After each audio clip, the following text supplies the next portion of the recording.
कुरंगी पे। आज कल्याण कुरंगी ने भरपूर अंदाज में यौम आज़ादी को मनाया है। फैमिली बाहर निकली हुई है, नौजवान बाहर निकले हुए।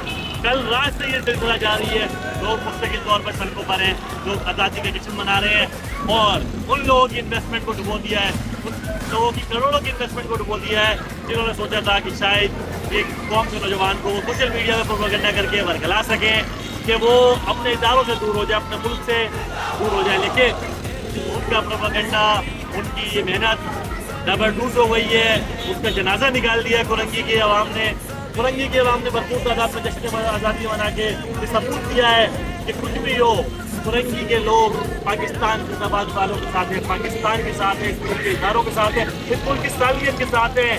हाँ, अलबत्ता कुछ खामियां जरूर है, उसको हम मिलकर सही करेंगे, इस मुल्क को तरक्की की राह पर गामजन करेंगे।